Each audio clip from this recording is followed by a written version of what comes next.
हरे कृष्ण। मदरी सबको प्रणाम। और आज का श्लोक तो ऐसे तो बहुत छोटा सा है, इसमें प्रभुपाद ने बहुत छोटा सा तात्पर्य दिया है, लेकिन मैं अपनी समझ से कितना जोड़ पाऊंगी वो तो आगे पता चलेगा। तो कुछ भी गलतियां होंगी तो सब माफ कर दे पहले से ही, है ना, क्योंकि गलतियां तो होंगी ही होंगी, है ना। तो नहीं बता जी, आप तो बहुत कुशल हैं। श्लोक संख्या है 27, अध्याय 6, ध्यान योग, भगवत गीता। प्रशांत मनसं येन योगिनं सुखमुत्तमम् उपैति शांत रजसं ब्रह्मभूतं कल्मषम्। अर्थ, जिस योगी का मन मुझ में स्थिर रहता है वह निश्चय ही दिव्य सुख की सर्वोच्च सिद्धि प्राप्त करता है। वह रजोगुण से परे हो जाता है। वह परमात्मा के साथ अपनी गुणात्मक एकता को समझता है और इस प्रकार अपने समस्त विगत कर्मों के फल से निवृत्त हो जाता है। तात्पर्य श्रील प्रभुपाद के द्वारा। श्रील प्रभुपाद की जय। ब्रह्मभूत वह अवस्था है जिसमें भौतिक कलमश से मुक्त होकर भगवान की दिव्य सेवा में स्थित हुआ जाता है। मद भक्ति लभते पराम, भगवत गीता 18.54। जब तक मनुष्य का मन भगवान के चरण कमलों में स्थिर नहीं हो जाता तब तक कोई ब्रह्मभूत में नहीं रह सकता।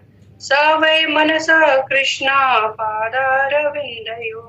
भगवान की दिव्य प्रेम भक्ति में निरंतर प्रवृत्त रहना या कृष्ण भावनामृत में रहना वस्तुतः रजोगुण तथा भौतिक कर्मश से मुक्त होना है।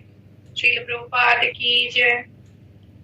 इसमें बहुत सारे वर्ड अलग अलग, अगर हम इस श्लोक के वर्ड्स को देखें तो इसमें कुछ वर्ड्स हैं प्रशांत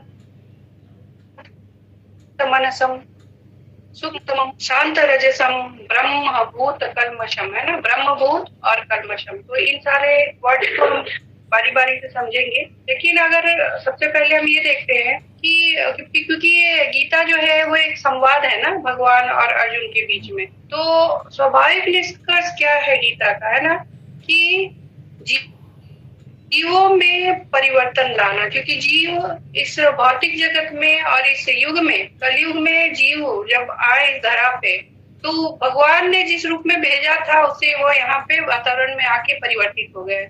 तो इस संवाद के द्वारा जीवों को भगवान क्या संदेश देते हैं कि तुम वापस मेरे पास आओ, वापस मेरे तरफ मुड़ो। मैंने जैसे तुमको भेजा था, जिस कार्य के लिए तुमको भेजा था वो कार्य करो, है ना। लेकिन हम कैसे हो गए, हम बहुत बदल गए। तो हम देखते हैं कि हम भगवान की तरफ मुड़ते तो कब हैं, जब 4 प्रकार के लोग भगवान की तरफ मुड़ते हैं ना, आरती, अथार्थी, जिज्ञासु और ज्ञानी, है ना। आरती कौन होते हैं, जैसे कि जब बहुत दुख आता है तो हम किसको याद करते हैं, बहुत प्रगाढ़ दुख आता है तो सबसे पहले हम कहते हैं हे भगवान, है ना, तब भगवान हमें याद आते हैं। लेकिन जैसे ही हम सुखी हो जाते हैं ना तो भगवान तो याद आते ही नहीं है, हम तो बस हम मैं इसी में हम लगे रहते हैं ना। तो जब आरती हम बन जाते हैं तो भगवान को याद करते हैं, लेकिन भगवान क्या कहते हैं कि हर पल मुझे याद करो ना। जब तुम दुखी हो तभी केवल याद करते हो, है ना। और अथार्थी तो जनरली लोग तो ऐसे ही होते हैं ना कि लाभ के लिए भगवान की तरफ जाना, है ना, कुछ चाहिए, धन की आवश्यकता है तो भगवान की तरफ की, भगवान मुझे घर दे दो, मुझे बंगला दे दो, मुझे गाड़ी दे दो। बंगला मिल जाता है तो कहते हैं कि अब गाड़ी दे दो, तब फिर जाते हैं भगवान के पास, है ना। जब गाड़ी मिल जाता है तो फिर थोड़े समय के बाद फिर जाते हैं। मतलब क्या कि केवल मांगना मांगना मांगना, है ना। तो कैसे भिखमंगों की तरह, है ना, भिखारी बन जाते। भिखारी तो रियल भिखारी बनो ना, कि भगवान से कृपा मांगो। लेकिन हम क्या मांगते हैं, भगवान से तुच्छ चीजें मांगते हैं। जो जगतपति हैं, जो लक्ष्मीपति हैं, जिनके पास सब कुछ है, उनसे हम क्या मांगते हैं, एक छोटा छोटा सा चीज मांगते हैं। भगवान तो इतने दयालु हैं कि वो तो भक्त को सब कुछ देने को तैयार है, लेकिन हम क्या मांगते हैं, छोटी छोटी चीजें मांगते हैं। और वो जब पूरी हो जाती है फिर अगली चीज मांगते हैं, तो हम कैसे बन जाते हैं, अतार्थी, है ना। तब भगवान याद आते हैं हमें। और जो जिज्ञासु है, थोड़े से और ऊपर के लेवल के हैं, जिज्ञासु हैं।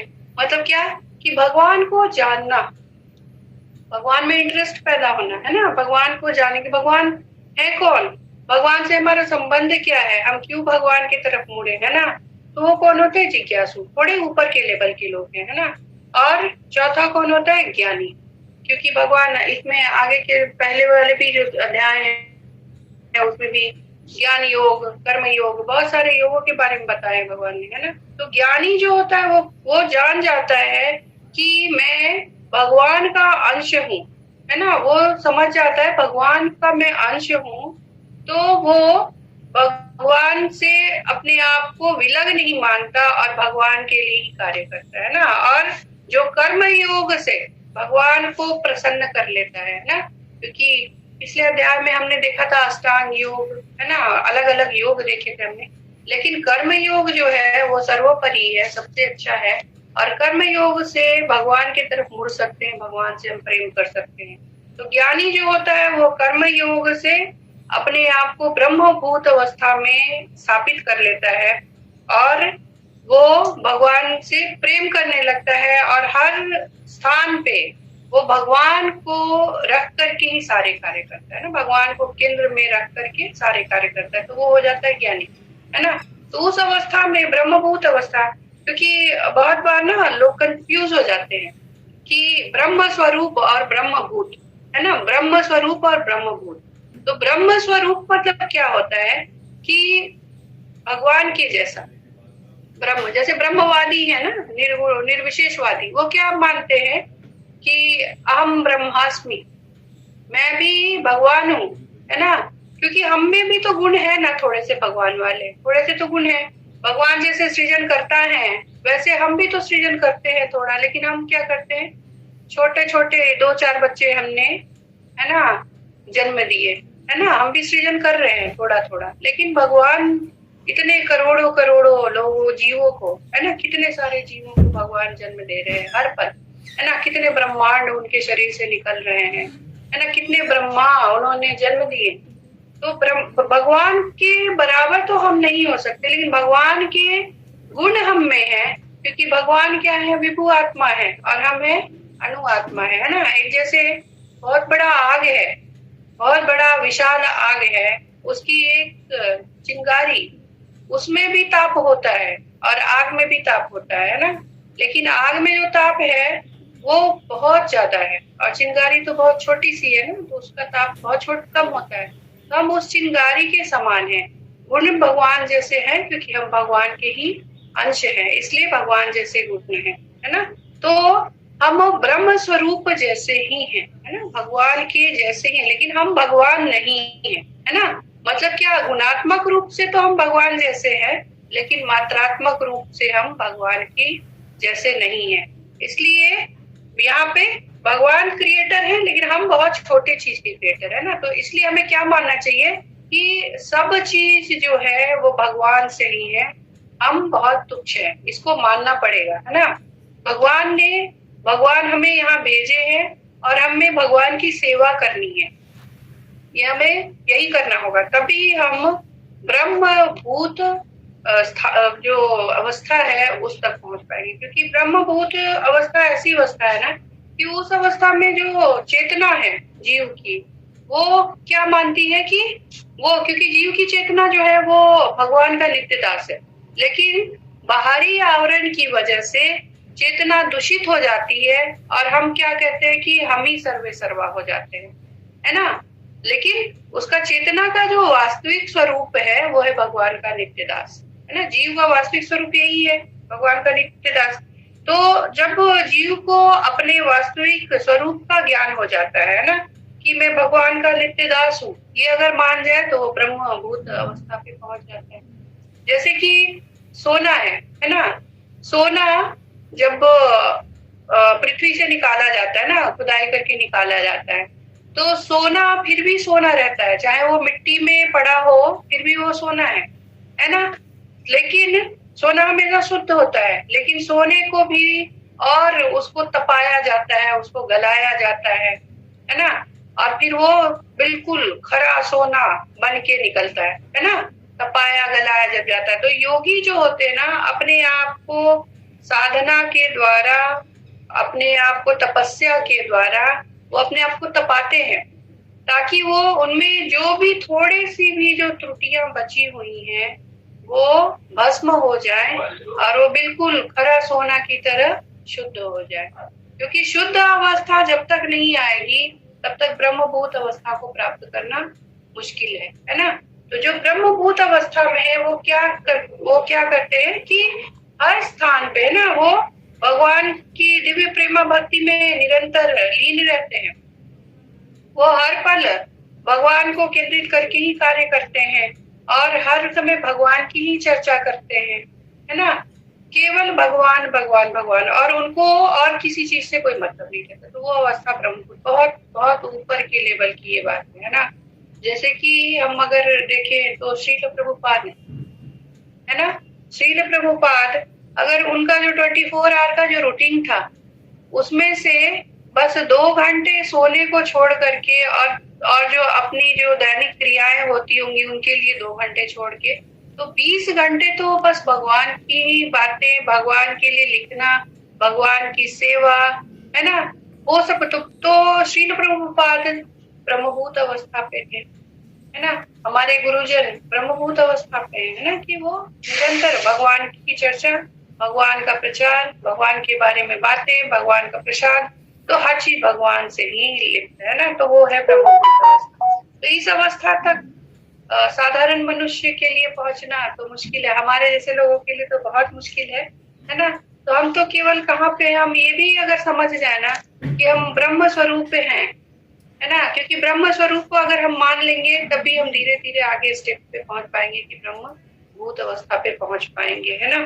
तो ये ब्रह्मभूत अवस्था में योगी जो है वो जो भी कुछ अनुभव करता है वो क्या अनुभव करता है, तो अनुभव करता है कि उसका मन है कैसा हो गया, प्रशांत मनसम, है ना।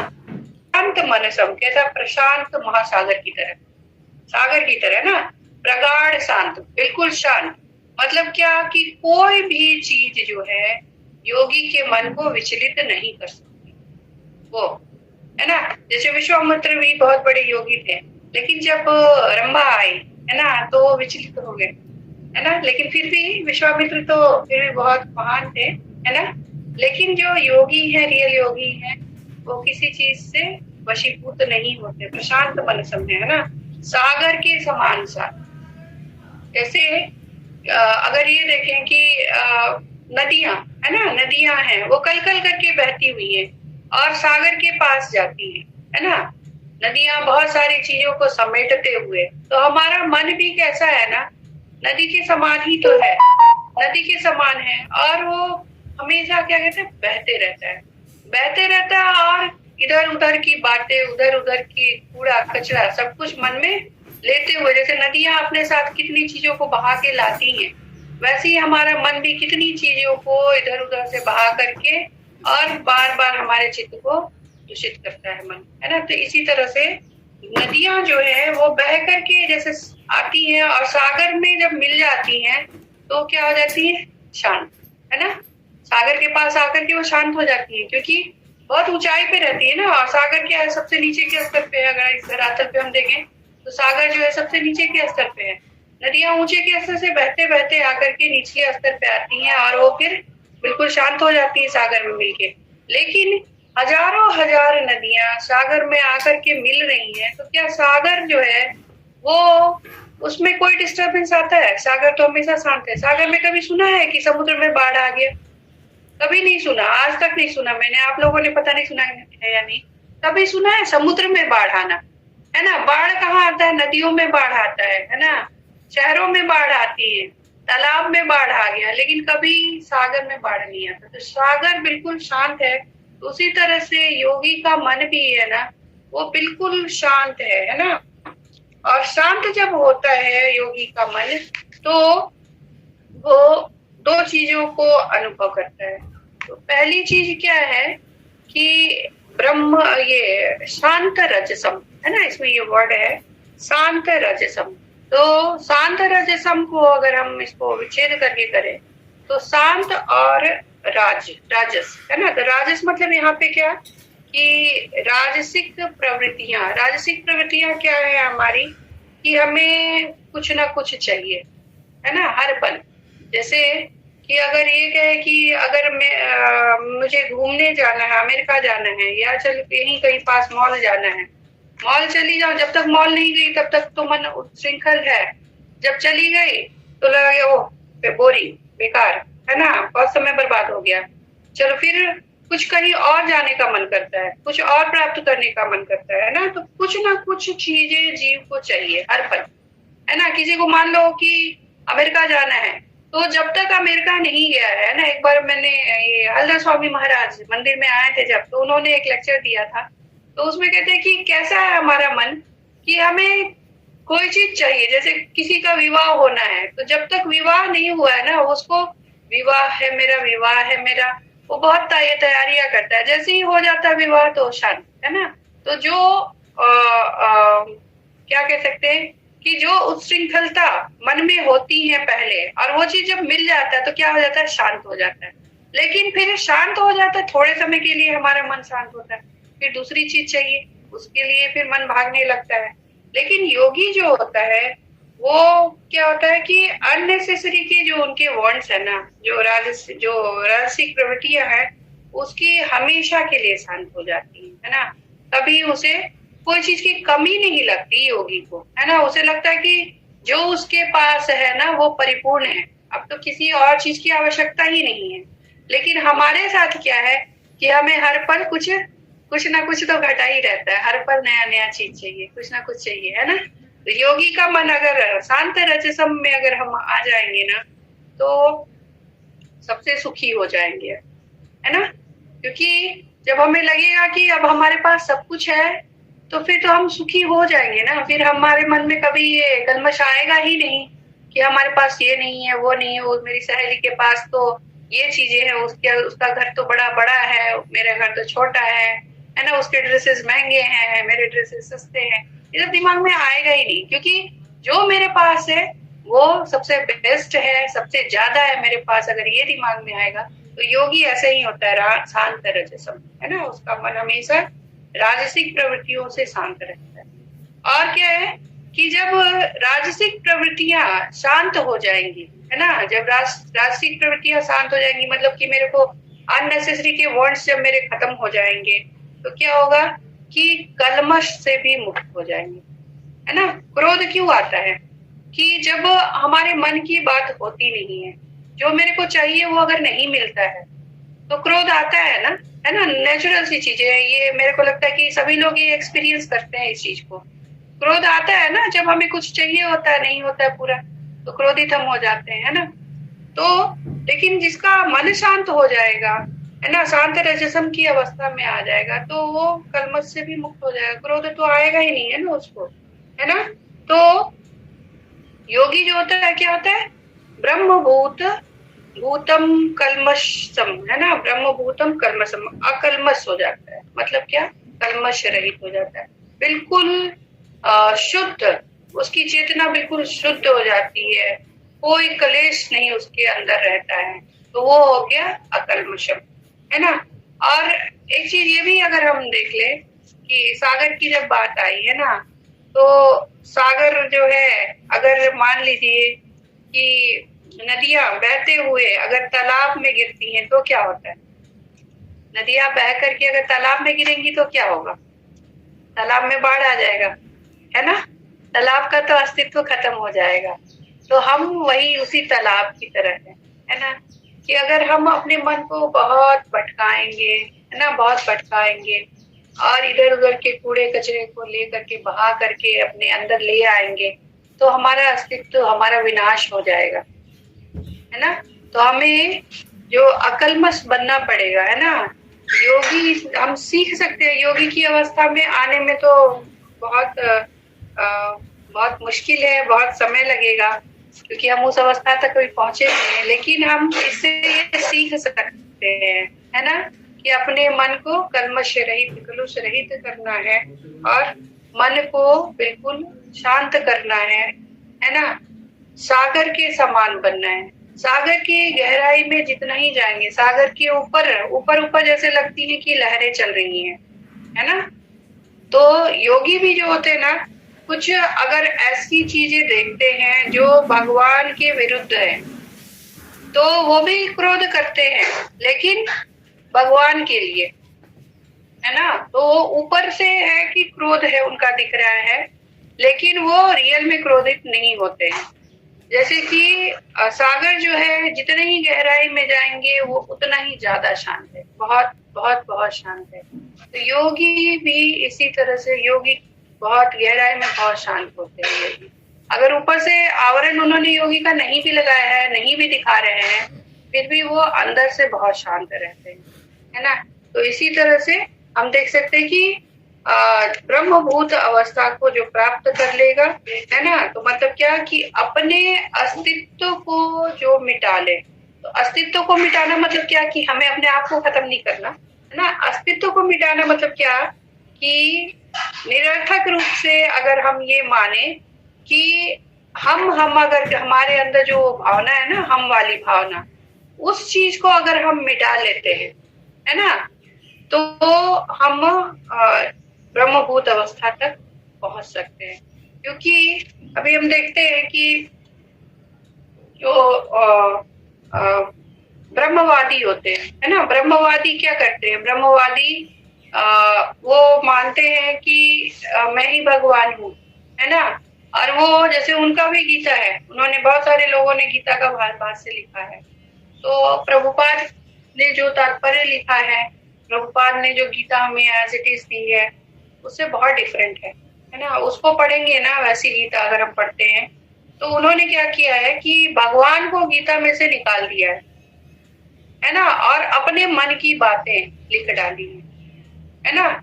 तो भगवान के बिना गीता संभव है क्या? जिसने गीत गाया भगवान ने हमारे लिए, उसी को निकाल दें तो गीता संभव है? नहीं है ना संभव, है ना। लेकिन ब्रह्मवादी लोगों ने ऐसा ही किया। तो इसे हम क्या कहेंगे कि अपने आप को सिद्ध करने के लिए उनने ये बहुत बड़ा जघन्य पाप किया, है ना। क्योंकि मुझे ऐसी गीता एक मिली थी, तो मैं बहुत शॉक्ड रह गई उस गीता को पढ़ के कि इसको तो अगर पढ़ेंगे तो हम भी कैसे हो जाएंगे, कलमश से मुक्त नहीं होकर के कलमश हमारे अंदर भर जाएगा, हम और ज्यादा राजसिक हो जाएंगे, है ना, इवन तामसिक भी हो जाएंगे। तो बहुत सावधान रहने की आवश्यकता है, क्योंकि कलयुग है ना, कलयुग है। कलयुग में, क्योंकि कलयुग में भावना माता जी का लेक्चर में माता जी ने बताया था कि कलयुग में जो है राक्षस कहाँ पे, हमारे अंदर ही है ना। तो ऐसे ही हर जीव के अंदर राक्षस तो है, लेकिन उस राक्षस को क्या करना पड़ेगा, शांत करना पड़ेगा, है ना। और कैसे शांत करेंगे, तो प्रशांत मनसम के द्वारा शांत कर सकते हैं, है ना। भगवान ने जैसे कि ये अभी बताया भी गया है कि श्लोक में 18.54 अगर भगवत गीता, तो आप लोग ये देखेंगे भगवान ने क्या बोला है, ब्रह्मभूत प्रसन्नात्मा न सोचती न कांक्षती सम सर्वेषु भूतेषु मद भक्ति लभते परम, है ना। कि जो दिव्य पद पे स्थित है वो तुरंत परम ब्रह्म का अनुभव करता है और पूर्णतया प्रसन्न हो जाता है। वह ना तो कभी शोक करता है और ना किसी वस्तु की कामना करता है। वह प्रत्येक जीव पर समभाव रखता है। वह उस अवस्था में वह मेरी शुद्ध भक्ति को प्राप्त करता है ना। तो इस अवस्था, क्योंकि ये भगवान ने ये वाला श्लोक कब बोला है, लास्ट जब गीता 18वें अध्याय में बोला है भगवान ने, है ना। तो इतने सारे श्लोक बोलने के बाद भगवान 18वें अध्याय में ये बोल रहे हैं कि ब्रह्मभूत प्रसन्न आत्मा। तो ये जो इतने सारे श्लोक उसके पहले के हैं, वो एक तरह से हम कह सकते हैं कि स्टेप्स हैं इस अवस्था तक पहुंचने के लिए। अगर हम गीता का मनन बहुत ध्यान से करेंगे, बहुत सावधानी से करेंगे ना, तो ये 18वें के 54वें श्लोक तक आते आते शायद से हम भी इस अवस्था तक पहुंच जाएं कि ब्रह्मभूत प्रसन्नात्मा न सोचती न कांक्षती। तो हम भी इस अवस्था में न शोक करते हैं, न शोक करने लायक हमारे पास कुछ रह जाएगा, है ना। तो इस अवस्था तक हम शायद से गीता का मनन करें तो पहुंच सकते हैं। क्योंकि हमारी इंद्रियां, अगर हम देखें एक चीज कि हमारी इंद्रियां हैं, है ना, और इंद्रियों से भी ज्यादा सूक्ष्म होते हैं इंद्रियों के विषय, है ना। इंद्रियों के विषय से भी सूक्ष्म होते हैं मन, मन से भी सूक्ष्म है बुद्धि, और बुद्धि से भी सूक्ष्म है अहंकार, है ना। और अगर हम देखें, क्योंकि हम इन सभी चीजों से ही तो बने हुए हैं ना, मन बुद्धि अहंकार इंद्रियों की विषय, है ना। और सबसे छोटा क्या है पूरे, अगर हम देखें अपने अंदर, तो सबसे छोटा सबसे सूक्ष्म क्या है? आत्मा है ना, आत्मा है। तो ये हम ऊपर से नीचे की तरफ जाते हैं तो हम देखते धीरे धीरे धीरे धीरे हम आत्मा तक पहुंचते हैं। तो हमें क्या करना है? आत्मा को शुद्ध करने के लिए, आत्मा तो शुद्ध अवस्था में है ही, लेकिन आत्मा को पोषित करने के लिए ऊपर की जो चीजें हैं, है ना, उनको वश में करते जाना है। तो क्या करना है? बुद्धि को वश में करें, अहंकार को वश में करें, है ना, और मन को वश में करें। तो वश में करना इतना आसान नहीं। अगर हम कहें कि मन को वश में कर लें तो हो सकता है क्या? नहीं हो पाता। तो क्या करना है कि मन जहां जहां भागेगा, है ना, मन तो भागेगा ही ना, मन तो भागना ही है उसको। तो जहां जहां भागेगा वहां वहां क्या करना है? हमें भगवान को स्थापित करना पड़ेगा। तो तभी हम बार बार भगवान का स्मरण कर पाएंगे, नहीं तो मन बिल्कुल हमें भटका ही देगा, है ना। और हमारी बुद्धि तो इतनी तेज है कि पूछिए मत, बुद्धि तो बस बेलगाम है, भागती जाएगी इधर उधर, है ना। तो बुद्धि को भी कैसा करना? शुद्ध करना होगा। तो मन को हम कंट्रोल कर पाएंगे, मन को कंट्रोल कर पाएंगे तो हमारी इंद्रियां अपने विषयों की तरफ भागेंगी नहीं, बिल्कुल बाढ़ के पानी की तरह नहीं भागेंगी, बेलगाम नहीं भागेंगी, है ना। जहां आवश्यकता होगी वहीं पे हो जाएंगी, नहीं तो वो कछुए की भांति संकुचित होकर के रहेंगी, है ना। तो यहाँ पे हम कुछ चीजें और अगर हम समझ लें, एक नारद मुनि ने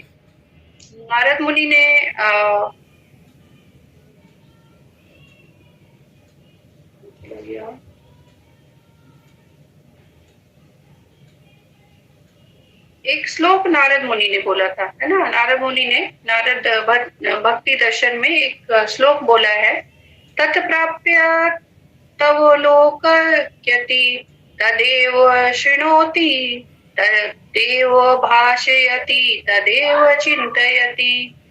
जिस साधक का मन भगवान के प्रेम में डूबकर एक हो जाता है, उसकी चेतना सदा भगवान की भक्ति में लीन रहती है। ऐसा साधक भगवान को ही देखता है, भगवान के संबंध से ही सुनता है, भगवान की ही चर्चा करता है और उसके बारे में ही सोचता है। जब मन इस प्रकार से भगवान की भक्ति में लीन हो जाता है, तब आत्मा अपने भीतर विराजमान भगवान के असीम आनंद का अनुभव करती है ना। तो नारद जी तो कितने बड़े भक्त थे। नारद जी इतना सुंदर नारद जी ने बताया कि हमें क्या करना है कि मन को कहाँ डुबाना है? भगवान रूपी सागर में। चेतना को हमेशा कहाँ लीन रखना है? भगवान की भक्ति में, है ना। और हर स्थान पे किसे देखना है? भगवान को देखना है, भगवान के ही संबंध में सुनना है ना, आतु फातु की चीजें नहीं। क्योंकि सिद्ध योगी का मन जो होता है ना, सिद्ध योगी अपने मन को क्या करता है? इंद्रियों के विषयों से हटाने और उसे भगवान में केंद्रित करने में वो कैसा होता है? निपुण होता है ना। योगी जब अपने वो निपुण हो जाता है, अपने मन को उसने शांत कर लिया है ना, वो ब्रह्मभूत अवस्था पे आ गया है, तो फिर बार बार और भी जो चीजें हैं, जो विषय है चारों तरफ जो हमारे तरफ घूमती हैं, वो योगी के मन को भटका भी सकती है।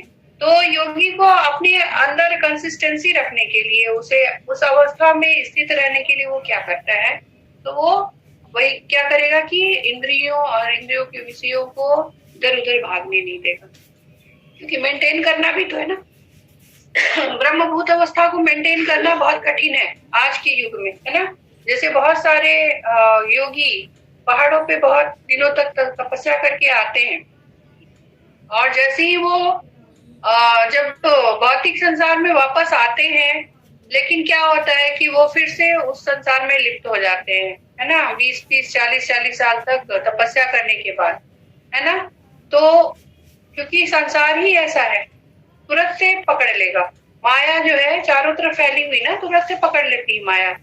तो उसने क्या किया? जो 20 साल 40 साल तक जिसने तपस्या की, उसने क्या किया? हठ योग किया ना, हठ योग किया। तो हठ योग करके कोई ब्रह्मभूत अवस्था तक नहीं पहुंच सकता। ब्रह्मभूत अवस्था तक पहुंच के वो वापस गिर जाते हैं, लेकिन जो रियल कृष्ण भावना भावित होते हैं वो उस अवस्था पे पहुंचने के बाद गिरते नहीं, है ना। शील प्रभुपाद को कितनी लोगों ने कितनी लालच दी, है ना, लेकिन वो कभी उस अवस्था से हटे नहीं, है ना। नहीं तो उनको इतने इतने लोग उनके सपोर्ट में आ गए थे तो केवल उसका वो उपयोग अपने लिए कर सकते थे ना वो, लेकिन उन्होंने कभी अपने लिए नहीं सोचा, उन्होंने भक्तों के बारे में सोचा, है ना, भगवान के बारे में सोचा कि मैं तो भगवान की सेवा के लिए हूँ, जो कुछ है वो भगवान की सेवा में अर्पित किया उन्होंने, है ना, भक्तों के लाभ के लिए कार्य किया।